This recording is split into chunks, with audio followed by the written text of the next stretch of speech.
2-5% ઓછા આવે ને સ્વીકારી લેવાના, કાંઈ વાંધો નહીં, ભગવાનની કંઈક અલગ ઈચ્છા હશે, અને શરૂઆત કરી દેવાની. હમણાં છે ને શાપર વેરાવળની અંદર મારો એક સેમિનાર હતો. 250-300 કર્મચારી, નજીકની બધી ફેક્ટરીઓ, કંપનીઓના ઉદ્યોગપતિઓને આમંત્રણ આપેલું, એટલે 20-25 ઉદ્યોગપતિ બધા બેઠા હતા. મેં એક પ્રશ્ન એ લોકોને પૂછ્યો કે તમારામાંથી જેટલાએ પોસ્ટ ગ્રેજ્યુએશન કર્યું હોય, એટલે કોલેજ ઉપરાંતનો અભ્યાસ કર્યો હોય, એ જરા પોતાનો હાથ ઊંચો કરો તો. એટલે ઘણા બધા કર્મચારીઓના હાથ ઊંચા હતા.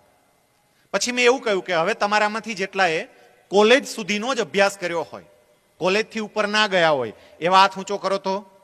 એટલે બાકીના બધા કર્મચારીઓના હાથ ઊંચા હતા. પછી મેં એવું કહ્યું હવે જેટલાએ 12 પાસ કર્યું હોય એ હાથ ઊંચા કરો તો. એ 2-5 જણાના હાથ ઊંચા હતા, એકાદ ઉદ્યોગપતિનો હાથ ઊંચો હતો.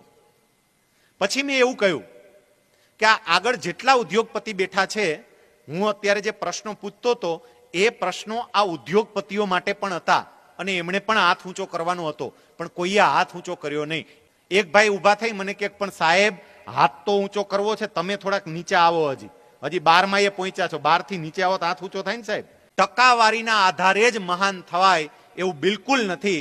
કદાચ થોડું ઘણું પરિણામ નબળું આવે તો તમારા પ્રયત્નો ચાલુ રાખજો.